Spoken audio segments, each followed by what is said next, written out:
오늘 말씀은 역대하 35장 20절에서 27절입니다. 키워드는 요시아의 죽음, 요시아를 향한 애도, 예수 그리스도 안에 있는 소망입니다. 이 모든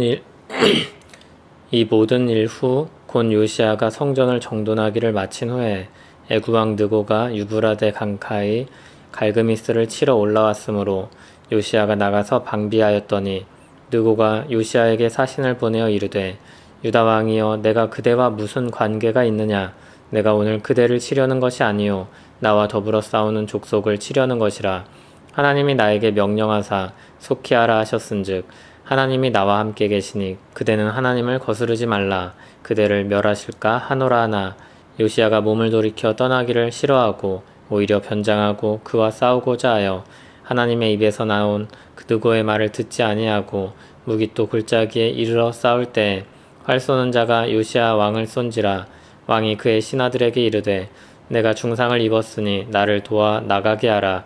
그 부하들이 그를 병거에서 내리게 하고 그의 복은 병거에 태워 예루살렘에 이른 후에 그가 죽으니 그의 조상들의 묘실에 장사되니라. 온 유다와 예루살렘 사람들이 요시아를 슬퍼하고 예레미야는 그를 위하여 애가를 지었으며 모든 노래하는 남자들과 여자들은 요시아를 슬피 노래하니 이스라엘의 규례가 되어 오늘까지 이르렀으며 그 가사는 애가 중에 기록되었더라. 요시아의 남은 사적과 여호와의 율법에 기록된 대로 행한 모든 선한 일과 그의 처음부터 끝까지의 행적은 이스라엘과 유다 열왕기에 기록되니라. 아멘. 요시아가 절기를 마치고 성전을 정돈한 후입니다. 애굽 왕 느고가 갈그미스로 가서 바벨론과 싸우려고 합니다. 요시아는 이것을 탐탁치 않게 여겼습니다. 애굽에서 갈그미스로 가려면 유다 곁을 지나가야 합니다. 요시아는 애굽에서 갈그미스로 가는 길목에 있는 무깃도에서 그들과 맞서 싸웁니다. 당시에는 이미 아수르의 니느웨가 바벨론에 의해 함락된 상태였고 바벨론은 계속해서 나라를 확장해가고 있었습니다. 애굽은 아수르와 힘을 합쳐서 바벨론을 막아서려고 하고 있는 중이었습니다. 21절에서는 애굽의 느고가 자기의 출정을 하나님의 뜻이라고 하며 요시아를 향해서 자신을 막아서지 말라고 하였습니다. 그러나 요시아는 느고의 말을 듣지 않고 변장을 하고 무깃도에서 나가 애굽과 맞서 싸웠습니다. 요시아가 이렇게 계속해서 애굽을 막아선 이유는 분명하진 않습니다. 이유는 분명하지 않지만 그가 택한 행동은 분명했습니다. 요시아는 무깃도에서 애굽을 막아서 싸웠고 그는 패배했고 거기서 활에 맞아 죽게 됩니다. 그의 죽음은 이스라엘의 큰 슬픔이었습니다. 요시아는 아합과 비슷하게 죽었습니다. 요시아는 아합처럼 전투를 강행하였고 아합처럼 변장을 하고 전장으로 나갔으며 아합처럼 화살에 맞아 중상을 입었고 아합처럼 신하들을 통해서 전장을 떠났습니다. 요시아의 마지막 모습은 아합처럼 하나님의 뜻을 따르지 않고 어리석게 자기 고집대로 행한 과오를 드러냅니다. 그는 잘못 판단했고 하나님을 의지하지 않았습니다. 그러나 요시아는 아합과 달랐습니다. 그는 비록 잘못을 저질러 죽게 되었지만 그는 하나님을 전심으로 따랐던 사람이었습니다. 역대기에서 그는 여호와 보시기에 정직하게 행한 왕이었고 좌우로 치우치지 않은 사람이었습니다. 하나님은 그런 그에게 평안히 묘실로 들어가게 하시겠다고 말씀하셨습니다. 반면 아합은 비참한 죽음이 예고되어 있었습니다. 아합이 죽었을 때 아무도 그의 죽음을 애도하지 않았습니다. 그러나 요시아가 죽었을 때 온 이스라엘이 슬퍼했습니다. 선지자 예레미야는 그를 위하여 애가를 지었고 모든 노래하는 자들이 그 노래를 슬피 불렀습니다. 또한 그의 죽음이 이스라엘의 규례가 되었습니다. 26절에는 그가 행한 모든 선한 일들을 언급하며 그의 죽음을 마무리합니다.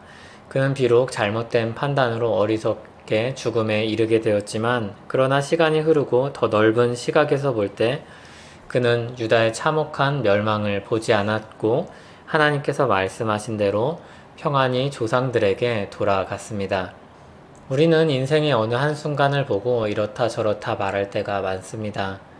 그런데 하루가 천년 같고 천년이 하루 같은 하나님의 시각과 뜻에서 보면 하나님의 말씀이 신실하게 이루어진다는 것을 알게 됩니다. 그러므로 순간의 실수와 잘못에 너무 매여 사시지 말기 바랍니다. 방탕하게 막 살라는 말은 당연히 아니지만 우리가 살다 보면 실수도 하고 잘못도 저지릅니다. 그러나 그것이 우리 인생의 최종 결과가 아니라는 사실을 기억하시기 바랍니다. 예수 그리스도 안에 있는지 그렇지 않은지가 가장 중요합니다. 예수 그리스도 안에 주어진 약속은 신실하게 이루어지게 될 것입니다. 팀 켈러 목사님의 죽음에 관하여 라는 소책자를 보면 이런 부분이 나옵니다. 죽음을 통해 하나님은 이렇게 말씀하신다. 내가 너의 안전이 아니라면 너는 전혀 안전하지 못하다. 내가 너를 영원한 품에 안으리라. 다른 모든 품은 너를 버리겠으나 나는 결코 너를 버리지 않는다. 죄로 인한 형벌은 예수 그리스도를 통해 다 치러졌습니다. 예수 그리스도 안에서 우리는 하나님의 사랑받는 자녀가 되었습니다. 우리 인생은 주님이 우리를 맞이할 날 그 사이에 있는 시간들입니다. 이 순간들을 얼마나 지혜롭고 선하게 살아갈지 선택하는 일이 우리에게 주어져 있습니다. 영화 포레스트 검프에서는 이런 말이 나옵니다. 인생은 하나의 초콜릿 상자와 같다. 본래 영화가 주는 메시지와는 다를 수 있지만 제 맘대로 이 말을 이렇게 인용해서 쓰고 싶습니다. 예수 그리스도 안에 있는 인생은 초콜릿 상자와 같습니다. 그 인생은 어떤 초콜릿을 선택하고 먹을지 정하는 것입니다. 조금씩 다른 맛이지만 다 달콤합니다. 가는 길은 여러 갈래지만 끝은 한 곳입니다.